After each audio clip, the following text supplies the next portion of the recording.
Seigneur de Tout-Puissant, merci encore pour ton assemblée qui vient pour écouter ta parole, pour en savoir plus, pour comprendre tes enseignements, pour méditer sur ta Bible et sur ta parole, que tu puisses nous préparer, que tu puisses nous enseigner et que nous puissions recevoir. En ton nom, nous avons ainsi prié. Amen. Donc, vu qu'on voit que des paraboles, ça devient, on va dire, de plus en plus dur de trouver des paraboles, soit qui sont assez longues, s'il y a des paraboles qui sont qu'une phrase ou deux, ou des paraboles qui sont assez compliquées ou pas trop évidentes pour qu'on ne puisse pas se dire, ben voilà, c'est évident que ça veut dire ça. Donc, il y a toujours quelque chose à en tirer en plus. On arrivera à un moment où on a fait le tour des paraboles principales, on arrive bientôt à ce moment-là. Donc soit on retournera encore sur celles qu'on a déjà vues, soit on fera un autre format, soit avec des questions, des thèmes, des choses peut-être que vous n'avez pas compris à l'avance. Ou le problème c'est si on voit des histoires entières, si je demande à quelqu'un de lire 15 chapitres pour comprendre une histoire, je ne sais pas si tout le monde ici lira les 15 chapitres, on peut essayer, voir comment ça ira. Donc ici, nous sommes dans Matthieu 20, de 1 à 16. Si quelqu'un veut lire. Matthieu 20, versets 1 à 16. En effet, le royaume des cieux ressemble à un propriétaire qui sortit dès le matin afin d'embaucher des ouvriers pour sa vie. Il se mit d'accord avec eux pour un salaire d'une pièce d'argent par jour et les envoya dans sa ville. Il sortit vers 9 heures du matin et en vit d'autres qui étaient sur la place, sans travail. Il leur dit, « Allez aussi à ma ville, et je vous donnerai ce qui sera juste. » Et ils y allèrent. Il sortit de nouveau vers midi et vers 3 heures de l'après-midi, et il fit de même. Il sortit enfin vers 5 heures de l'après-midi, et en trouva d'autres qui étaient là, sans travail. Il leur dit, « Pourquoi vous tenez-vous ici toute la journée sans travailler ?» Ils lui répondirent, « C'est que personne ne nous a embauchés. » « Allez aussi à ma ville, leur dit-il, et vous recevrez ce qui sera juste. » Le soir venu, le maître de la ville dit à son intendant, « Appelle les ouvriers, paye-leur le salaire en allant des derniers aux premiers. » Ceux de 5 heures de l'après-midi vinrent et reçurent chacun une pièce d'argent. Quand les premiers vinrent à leur tour, ils pensèrent recevoir davantage, mais ils reçurent aussi chacun une pièce d'argent. En la recevant, ils murmurèrent contre le propriétaire en disant « Ces derniers arrivés n'ont travaillé qu'une heure et tu les as traités comme nous, qui avons supporté la fatigue du jour et de la chaleur. » Il répondit à l'un d'eux « Mon ami, je ne te fais pas de tort. N'as-tu pas été d'accord avec moi pour un salaire d'une pièce d'argent? Prends ce qui te revient et va-t'en. Je veux donner à ce dernier arrivé autant qu'à toi. Ne m'est-il pas permis de faire ce que je veux de mes biens? Ou vois-tu d'un mauvais œil que je sois bon? Ainsi les derniers seront les premiers, et les premiers seront les derniers. Beaucoup sont invités, mais peu sont choisis. Amen. Amen. Qui veut commencer pour donner, on va dire, l'explication, la compréhension qu'il a eue du passage? Moi, je viens. Donc, la compréhension que j'ai eue, déjà, j'ai pris la version Bible du Semeur parce que c'était plus facile à comprendre par rapport à Louis II. Et donc, j'ai noté qu'il nous explique comment est le royaume des cieux. J'ai mis le premier point. On peut retrouver une phrase qu'on connaît tous, c'est-à-dire le verset 7 qui est « Les derniers seront les premiers, les premiers les derniers ». Ensuite, j'ai noté comme deuxième point, donc le maître, entre parenthèses Dieu, bénit qui il veut comme il le veut. Et donc, j'ai ensuite fait une connexion disant que tu peux être de plus longtemps en Christ et vouloir quelque chose. Et la personne nouvelle qui vient d'arriver, on va dire, à l'église ou qui vient juste de se donner à Dieu, souhaite avoir la même bénédiction que toi. Et Dieu permet et décide que cette bénédiction soit donnée à elle avant toi, alors que toi, ça fait peut-être des années que tu es en train de servir, etc. Et donc, j'ai souligné le fait que dans ce genre de moment, Dieu regardera notre attitude. Voilà. Merci. Quelqu'un veut ajouter compréhension? Ici, je ne vais pas répéter ce qu'elle a dit, mais c'est juste plus pour appuyer sur le fait que Dieu, quand on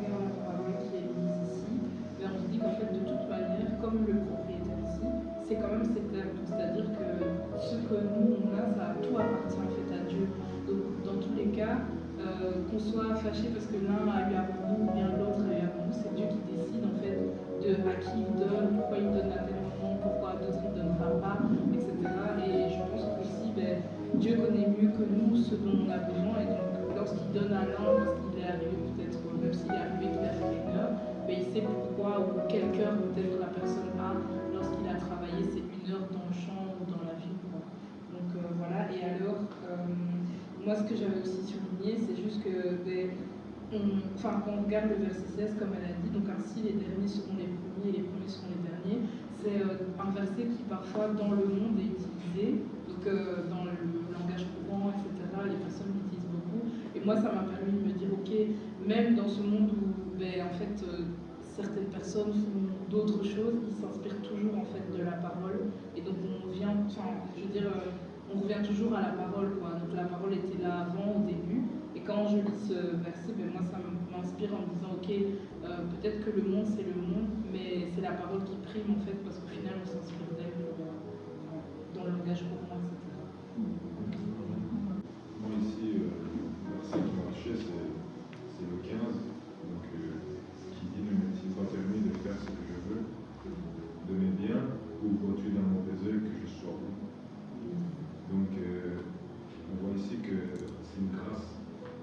C'est une grâce que d'avoir été choisi, d'avoir travaillé, peu importe si on a travaillé plusieurs heures ou une seule heure. C'est pas nos heures, c'est pas le ok, j'ai travaillé autant, Seigneur, je mérite autant. Moi, c'est une grâce. Donc si le Seigneur il a choisi une personne qui travaille une heure, voilà, on voit, ça me rappelle l'histoire avec le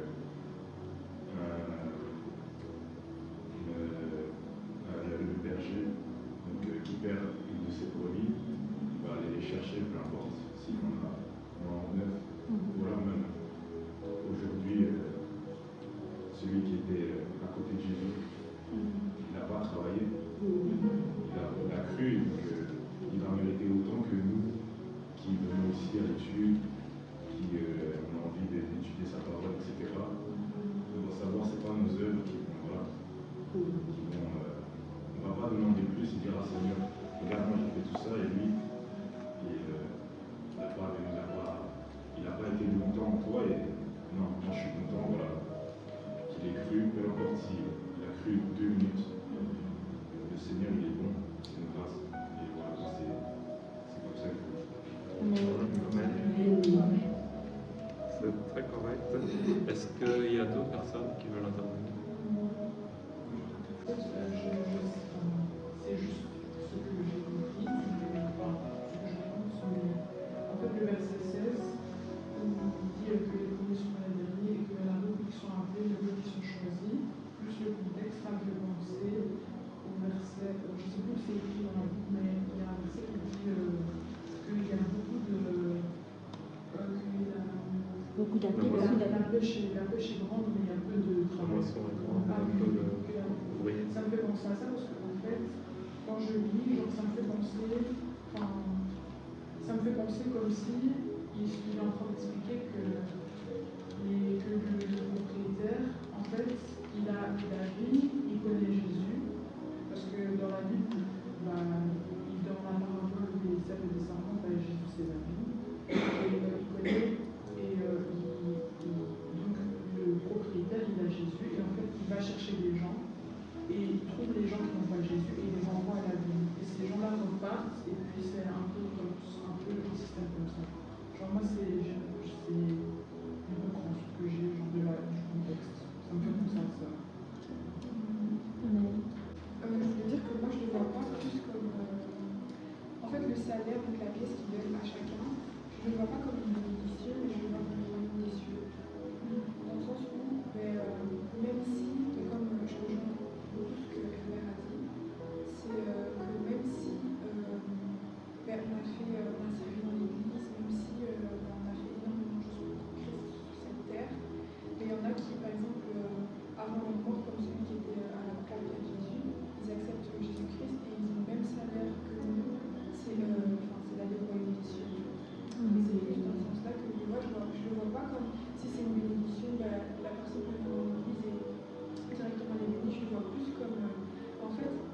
salaire de chacun, c'est de pouvoir retrouver le Père dans le royaume des cieux. Et que même si tu l'acceptes en fin de vie, même si tu l'acceptes, tu es sur ton mort et que tu l'acceptes à ce moment-là, mais en fait, tu iras dans le royaume des cieux comme nous qui avons servi pendant les 40, 50 ans. Oui, donc on va remettre, comme on fait quand on voit les paraboles, un petit peu les acteurs et les principes. Donc, il y a les heures de la journée, il y a le maître, il y a les ouvriers et il y a le salaire. Donc, le maître, c'est soit Jésus, soit Dieu, selon qu'on peut l'interpréter. Les heures de la journée, il y en a, en cherchant, en étudiant un petit peu le passage, il y en a qui voient ça un petit peu comme la fin des temps. Ils disent la 11e heure, c'est comme on est dans la fin des temps, on arrive dans les derniers moments où on peut servir. C'est pas une bonne interprétation. Il faut voir ça comme le temps où on a pu se consacrer à Dieu. Donc c'est pas des heures d'un point de vue sur des millénaires ou se dire que voilà, on est sur la 11e heure, donc on est ceux qui servent en dernier. Non, il faut plus voir donc là comme quelqu'un durant sa vie qui a consacré. Donc imaginez, vous êtes né dans l'église, vous êtes peut-être converti très vite. Il y en a, ils n'ont pas forcément de témoignage de conversion parce qu'aussi longtemps qu'ils se ramenaient, ils avaient donné leur vie à Dieu. Donc on va dire que ça va être des ouvriers de la première heure. Il y en a d'autres, ils vont avoir toute une vie de péché et jusque l'exemple, à chaque fois que je fais les études bibliques, je peux parler de ce que j'ai dit juste avant. C'est pas fait exprès, mais ce qu'on a vu avant justement avec le voleur, c'est lui, c'est même pas la 11e heure, c'est 11h59, c'est vraiment à la toute fin de sa journée. Donc lui est converti, lui est utilisé, donc lui se soumet au maître. Donc lui, il y en a qui sont pas choisis, il y en a qui sont peut-être pas appelés. Donc il y avait les ouvriers qui étaient là, qui étaient en train un peu de rien faire. Donc ça c'est ceux.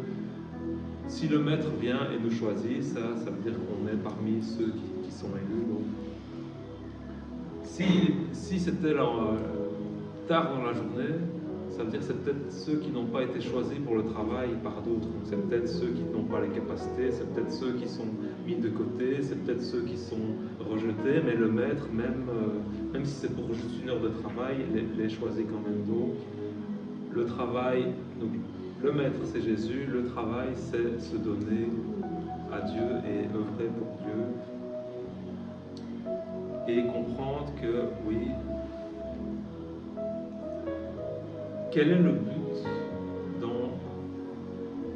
quels sont nos motifs lorsqu'on sert Dieu? Donc, servir Dieu, ça va être pas uniquement à l'église, ça va être dans sa vie, ça va être obéir à ses commandements, avoir un cœur qu'il aime, aimer les gens autour de nous, pardonner les personnes autour de nous, tous les commandements que Jésus peut nous donner. Donc c'est ça aussi, servir Dieu. Et c'est avec quel cœur on le fait. Donc là, si on avait une intelligence humaine, on peut se dire, ben c'est vrai, en fait, ils ont le même salaire, donc pas des bénédictions terrestres. Donc à chaque fois qu'on commence la parabole, on voit le royaume des cieux, on dit, ok, je passe en mode, on parle soit de la fin des temps, soit on parle de la récompense finale, donc là c'est plutôt la vie éternelle. Donc, avec quel cœur on sert et qu'est-ce qu'on espère recevoir. Donc,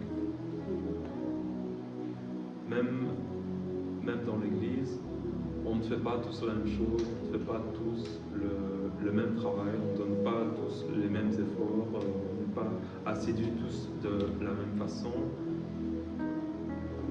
Est-ce que ceux qui font plus, qui se disent « Ah, ben c'est tout le temps moi », puis on dit jamais merci, puis quand c'est elle, on dit merci, quand c'est moi, on ne dit pas merci, et je fais ça, et personne ne voit ce que je fais. Est-ce que parce qu'on fait plus, on s'attend à en recevoir plus? Et le passage juste avant, c'était la parabole avec l'homme riche et le trou du chameau, le trou d'une aiguille pour un chameau. Et il y a Pierre qui disait: voici que nous avons tout quitté et que nous t'avons suivi, quand sera-t-il de nous? Les disciples, donc, eux, c'était les plus fidèles, c'est eux qui ont sacrifié même leur vie après. Oui, il est dit qu'ils seront juges pour juger les 12 tribus d'Israël plus tard, mais leur récompense, est-ce que ça a été la gloire? Est-ce que ça a été la fortune? Est-ce que ça a été la richesse? Ou est-ce que c'est justement eux qui ont été les premiers?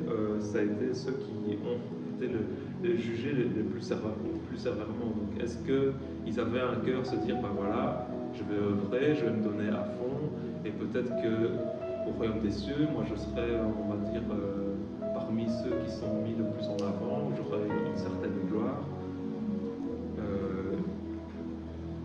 Ne me demandez pas comment, j'ai eu une discussion avec un adventiste, c'est comme ça qu'on les appelle, et apparemment, selon leurs croyances, en fonction du nombre de personnes qui convertissent, ils auront un peu comme des badges d'honneur au royaume des cieux. Donc, eux, ils ont une motivation derrière. Il y a certains passages comme s'ils ne connaissaient pas les passages. Donc, ils ont une motivation derrière, se dire, je vais essayer de convertir le plus de personnes, ou parler de plus de personnes de la parole. Comme ça, quand je serai au royaume des cieux, je ne serai pas juste un paysan. Moi, je serai quelqu'un qui a la gloire, qui a l'autorité. Donc, moi, je serai comme quelqu'un qui dit, ah voilà, lui, il a vraiment œuvré pour l'éternel. Et ça, c'est la logique des hommes, c'est se dire, voilà, si je fais ça, j'aurai tel salaire en retour.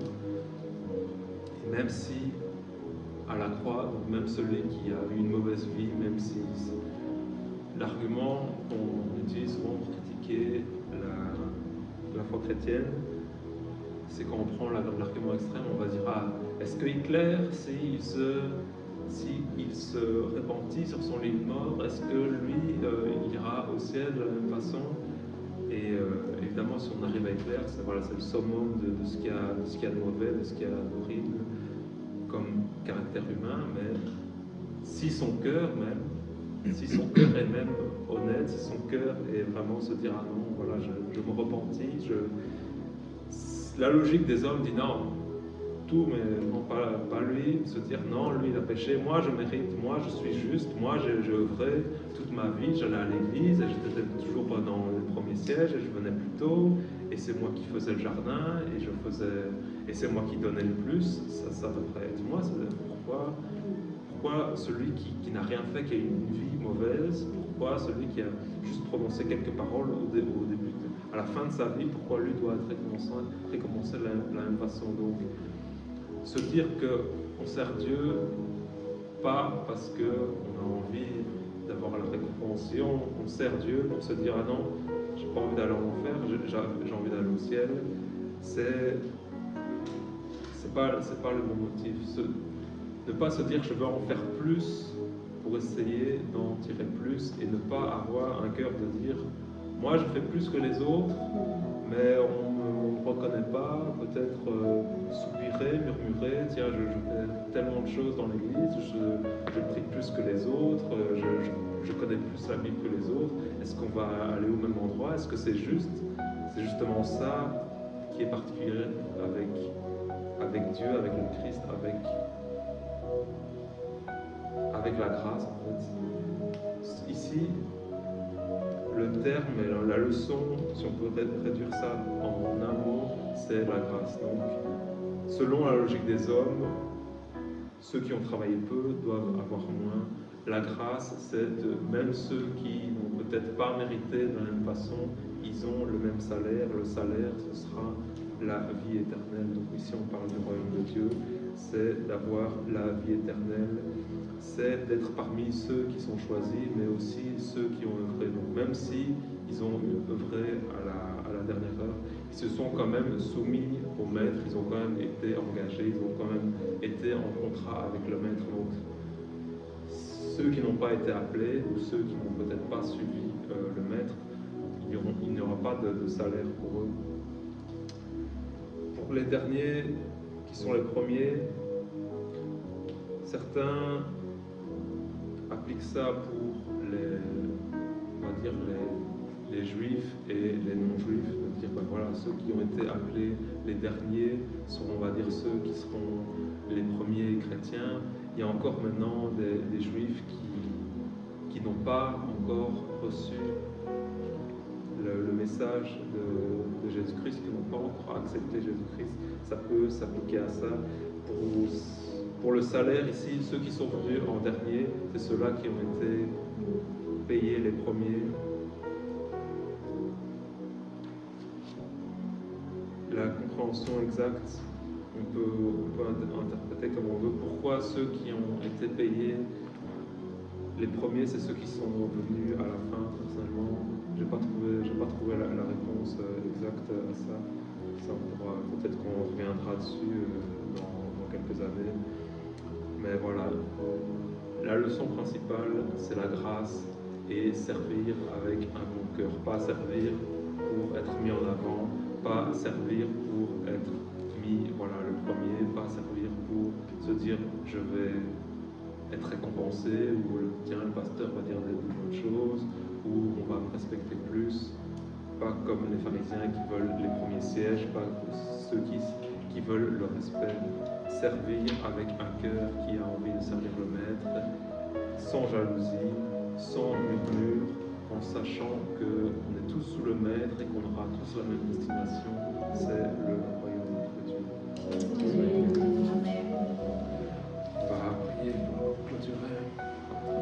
Seigneur de Tout-Puissant, merci encore, nous sommes tes serviteurs. Seigneur, c'est toi notre maître. Nous voulons encore te servir sans murmure. Nous voulons donner ce que nous pouvons t'offrir, Seigneur, que notre service soit digne, soit juste et soit de tous nos efforts. Seigneur, tu nous appelles à différents moments de notre vie. Si nous qui sommes déjà à ton service, nous ne voulons pas le faire avec murmure, nous voulons le faire avec amour, avec joie. Nous ne voulons pas le faire en souhaitant une récompense ou une récompense plus grande que ceux qui viendront après, ceux qui font peut-être moins que nous. Nous voulons te servir avec amour et sincérité. Sois encore celui qui nous fait comprendre toute la puissance et toute ta grâce, Seigneur, de gloire, toute cette faveur que nous n'avons pas méritée, et c'est toi qui donnes selon la volonté qui est tienne ce don de la vie éternelle